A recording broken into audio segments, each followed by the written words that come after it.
Hi, this is Astha Mewada. Welcome to my social science channel. In today's video, we'll be doing lesson 6 in social science, Mauryan age, Chandragupta and Emperor Ashoka. So let's start. After the decline of the Harappan civilization in around 1900 BCE, Aryan Indians saw the rise of many small kingdoms. As rulers used to use up their resources fighting one another for wealth and power, these kingdoms slowly started weakening. Then around 322 BCE, a nobleman named Chandragupta Maurya took advantage of this situation and overthrew the unpopular ruler of an eastern kingdom called Magadha. Over the next 24 years, Chandragupta's army of 9,000 elephants and 7 million soldiers conquered all of northern India. We will study how Chandragupta and Ashoka established the first ever empire in the history of India. It is called an empire because it is much larger than a kingdom and spread over a vast area, as you can see in the map. Now before we proceed, I will just explain to you in very brief through a timeline about the Mauryan age. Okay, in this timeline I have taken, as you can see, I have taken only 5 important dates, the first 5 important dates. The later dates and who were the rulers, we are not going to go into the detail because our chapter covers only Chandragupta Maurya, his son Bindusara and his son Bindusara's son Ashoka. Okay, so we are not going much into the depth of the other Mauryan kings. Okay, now let us take the first date, 322 BC. Chandragupta Maurya seizes the Nanda Empire. Now, though the reasoning is unclear of Chanakya, who was a Brahmin teacher, he decides to destroy the Nanda dynasty, and for this he guides a young man named Chandragupta Maurya in leading a guerrilla campaign against the rulers. They spark a civil war, eventually forcing the current ruler into exile of Nanda dynasty. And Nanda's prime minister, Nanda is a place of course, Nanda's prime minister eventually transfers the power to Chandragupta, thereby the beginning of the Mauryan dynasty. Next, 305 BC, Chandragupta defeats Seleucus. Here, before I talk on this, I need to talk to you about Alexander. Alexander the Great, if you have heard of him, he was a Greek and he became a king at a very young age. He was very ambitious ruler and he wanted to conquer the whole world and reach the ends of the world and the great outer sea. In this effort, he invaded India in 326 BCE and fought the battle of Hydaspes with Porus, an Indian king. However, Porus was defeated and Alexander further planned to move further to capture Magadha. But since he was continuously waging wars since a very long time, his army was very tired, homesick, and many were sick also. They refused to fight further. So he left he had to return back and he left his governors to look after the captured territories in India. And finally, Alexander died 3 years later on his way back home. Now, Alexander is from Macedonia, that is in Greece. Now, who are Macedonians? Macedonians are a ancient tribe that lived in the mainland of Greece. Now, the Macedonians under Seleucus I Nicator, they attempted to expand the empire into India. However, Chandragupta defeats them and claims a large swath of their territory in peace negotiations, thereby expanding his empire westward. So that put a stop to the Greek into India. Now in 300 BC, what happens? The Mauryan expand into the Deccan Plateau. This is led by Chandragupta's son Bindusara. The Mauryan Empire expands east into the Deccan Plateau. Then in 298 BC, Bindusara inherits the throne, that is Chandragupta, he dies, and then his son Bindusara, he inherits the throne, and he again expands his empire further southward. In 273, Ashoka the Great inherits the throne. That is, Bindusara had two sons, out of which Ashoka the Great had inherited the throne, and following the death of his father, Ashoka inherits the throne, and he proves himself to be a brilliant military commander and quickly crushes multiple revolts against his rule. So this is in short about the timeline of the Mauryan Empire, and now let's go into detail of each one of them. Now we go on to the first topic, that is the Mauryan dynasty's founder and ruler, that is Chandragupta Maurya. What was his time period? 321 to 297 BC. Okay. Now, Chandragupta used to play games of kings in his childhood, and when he used to play these games, his skill was noticed by Acharya Vishnugupta. Vishnugupta is again his minister, who is also known as Kautilya or Chanakya.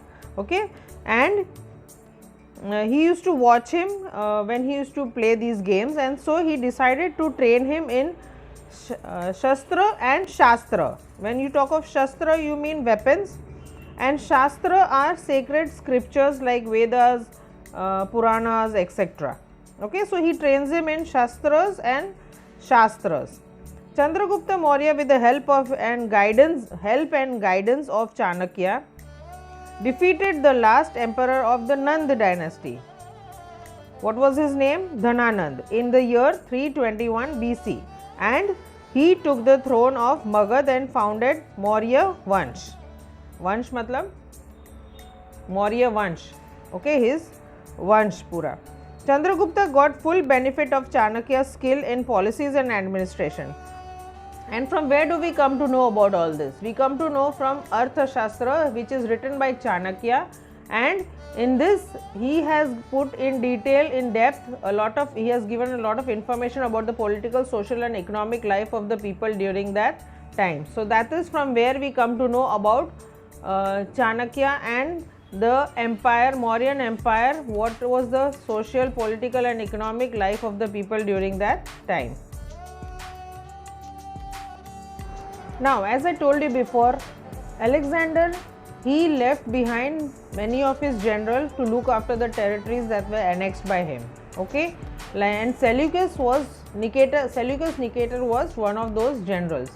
Chandragupta conquered 4 territories after defeating Seleucus Nicator, a general of the Greek king Alexander. So we are going into that topic. What were these 4 territories? Look in the map: Kabul, Kandhar, Herat and Baluchistan. Baluchistan is now in Pakistan. After defeating the Greek king Seleucus Nicator. Being impressed by Chandragupta's bravery, Seleucus married his daughter Helena with Chandragupta, and he sent his ambassador Megasthenes to his court. So Chandragupta's court, he had an ambassador sent by Seleucus, and the ambassador's name was Megasthenes. He used to sit in his court, and Megasthenes has written a book called Indica, which provides us important basic information about the capital and administration of the Magad Empire. So this is another source. We already saw that Arthashastra was written by Chanakya, which gives us a lot of information about the political, economic and social life of the people at that time. Again, Indica, which is written by Megasthenes, who was an ambassador sent by Seleucus to Chandragupta's court. He wrote a book called Indica, which provides important and basic information about the capital and administration of the Magad Empire. Coming to the extension of the state, Chandragupta tried to establish a sovereign power over the whole of India, that is, his full power, ultimate power over the whole of India, by spreading his authority with the valor and diplomacy of Chanakya in other regions of India. Valor meaning value, and diplomacy means his diplomatic skills. Okay, with the help of Chanakya's valor and diplomacy, he was able to take over the other regions of India. He ruled in the north from Afghanistan, Peshawar, Kandhar to Bengal in the east. You can look in the map simultaneously in your textbook. He extended his power even in the western India. It is stated in some of the sources that he had his rule even in Saurashtra. He appointed Pushyagupta as its governor, and Pushyagupta has constructed the Sudarshan Lake by constructing dams on the rivers flowing from Girnar mountain in Girinagar, that is in Junagadh in Saurashtra. Other regions conquered by Chandragupta are Konkan, Karnataka, Maharashtra and other regions of southern India. These were also part of the Magadh Empire, and now in the northwest the territories were up to western Gandhar, which is now in Afghanistan. These were also under the authority of Chandragupta Maurya. The sovereignty of Chandragupta Mauryan Empire was practiced all over India. That means the full power of the Mauryan Empire was practiced all over India. However, it is said that Chandragupta spent the last time of his life with a Jain Muni named Bhadrabahu in Shravan Belgauda of Mysore, which is now in Karnataka. He finally dies in 297 BC. Description about his 24 years rule over the state and his adoption of Jainism in the last years of his life is found in the Jain Puranas. We get information about all this from the Jain Puranas. The history before establishment of Mauryan dynasty in India is called prehistory. The exact and supporting information of the Mauryan dynasty is again available from various sources. Let us see what they are in our next video, in our next slide. Now, what are the sources of information about Chandragupta? There are various sources. I just mentioned the Jain Puranas in the previous slide. Then in the beginning of the lesson we had seen about Arthashastra, which was written by Acharya Vishnugupta, or you can call him Chanakya. Indica, which is written by Megasthenes. Deepvansh and Mahavansh, these are Buddhist texts from Ceylon, that is Sri Lanka. In that also a lot is mentioned about Chandragupta. Mudra Rakshas, that is drama written by Vishak Dutt. Then you have your stone inscriptions, pillar inscriptions, cave inscriptions, stupas, viharas, etc. From all these we get different information about the Chandragupta age. Take a look at this map. This is of the Grand Trunk Road. It is the oldest and longest road in Asian continent, and it was first constructed at the time of Chandragupta Maurya. It was used to connect Tamrilipti and Takshashila with Central Asia. Again, this road extended from Ganges plains to Gandhar. The road was rebuilt again during the reign of Sher Shah Suri. Again, during the British rule, Dalhousie rebuilt the road from Calcutta to Peshawar, and at present this road is known as National Highway from Delhi to Calcutta. In the map, I have also mentioned over there those various names. See, first it was known by Chandragupta when he constructed the road, it was known as Uttar Path. Then Shah Rah-e-Azam, then Sadak-e-Azam, then Badshahi Sadak, then it was known as the Long Walk, then it was known as the Grand Trunk Road, and now finally it is known as the National Highway from Delhi to Calcutta. We are not going into the detail of how it was, the routes were changed during various rulers, but in short, this is a road built by, this is the longest route in Asia which was initially built by Chandragupta Maurya. Now we have a short mention of Bindusar, who ruled from 297 to 273 BC. Okay, he is the son of Chandragupta Maurya, and he came to the throne after the death of Chandragupta Maurya. Again, he retained the huge kingdom inherited from his father and gifted the same to his son Ashoka. Now, during the rule of Bindusar, he had two sons. One was Sushim and the other was Ashoka. Sushim was appointed governor of Takshashila, whereas Ashoka of Avanti. But Sushim failed to control the rebellion of Takshashila during his time, whereas Ashoka successfully suppressed the rebellion. Bindusar did not conquer any new territories during his reign but maintained friendly relations with the Greek kings, and he ruled the throne of Magad for about 25 years. Now coming to the third Mauryan emperor, Ashoka. After the death of the father Bindusara, Ashoka had clashes with his elder brother Shushim. He was also his half brother, that is step brother. Thus, he came to power, that is Ashoka came to power, but his coronation was done after 4 years in Patliputra. By coronation, we mean the ceremony of crowning the king. After the coronation, Ashoka increased the royal inheritance inherited from his father. He extended his empire, that's the meaning.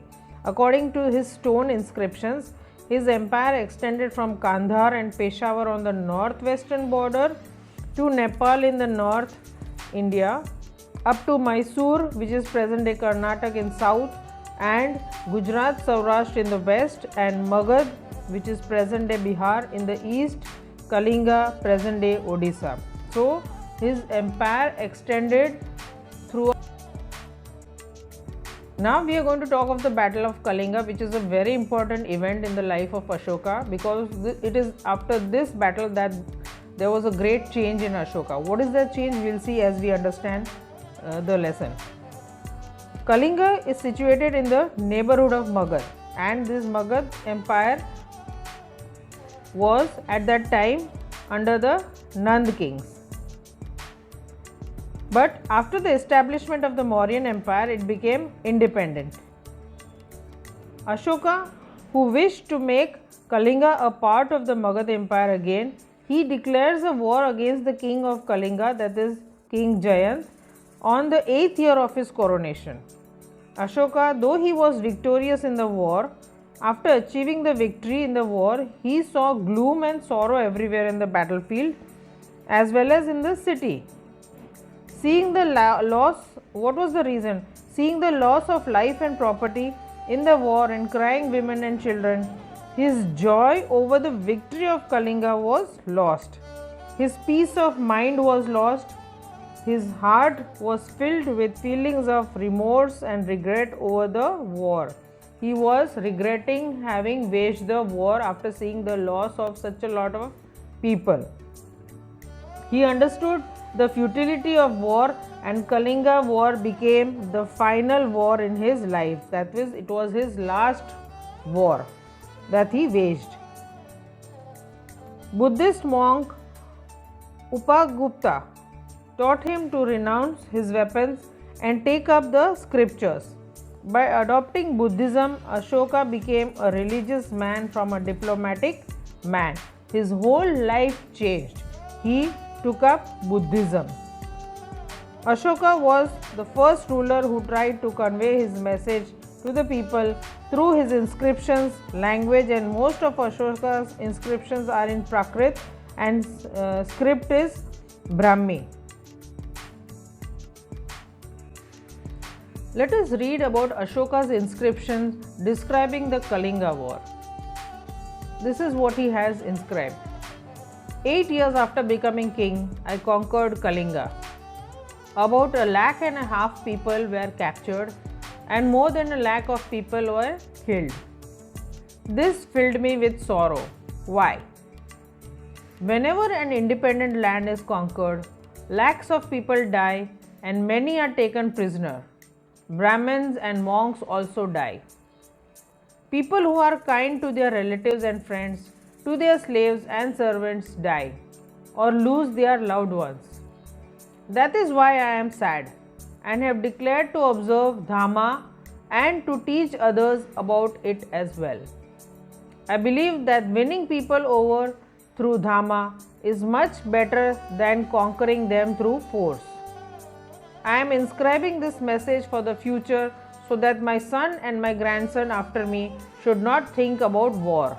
Instead, they should try to think about how to spread Dhamma.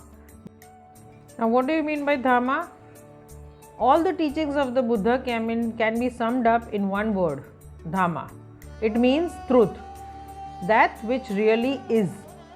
It also means law, the law which exists in a man's own heart and mind. It is the principle of righteousness. Now let us talk of inscriptions during Ashoka's time. Ashoka was in fact the first ruler to convey his message to the people through his inscriptions.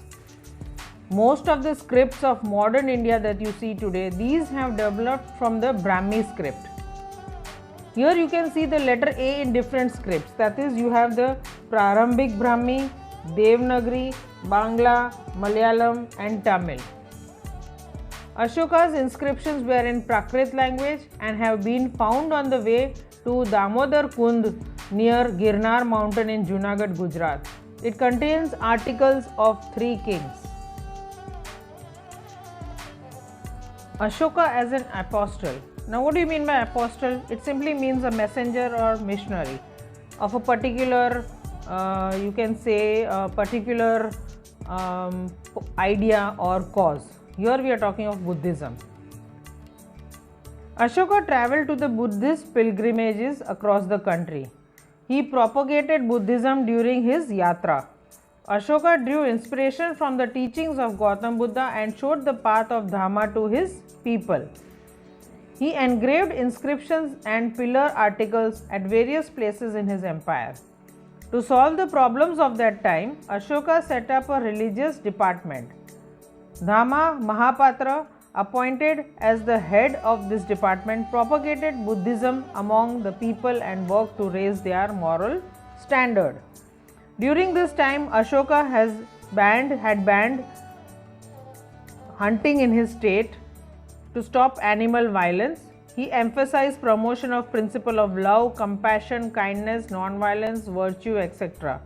Along with sermons, some useful sayings were also engraved in the inscriptions.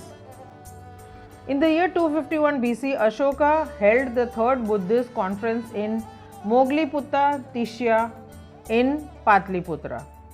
Now the objective of this conference was to establish religious unity for removing religious differences which had raised. Ashoka propagated Buddhism in Indian states of Kashmir, Gandhar, Chola, Pandya and Kerala. That is from north to south, you can say. Emperor Ashoka sent missionaries board to Myanmar, Ceylon, which is in Sri Lanka, Syria, Egypt, Macedonia, etc. Ashoka sent his son Mahendra and daughter Sanghamitra to Ceylon, which is in Sri Lanka again, to preach Buddhism. Thus, during his reign, Ashoka granted royalty to Buddhism. In addition to preachings, Ashoka also performed public welfare. He arranged for treatment of human and animals. He got wells dug, planted trees, built roads and built restrooms.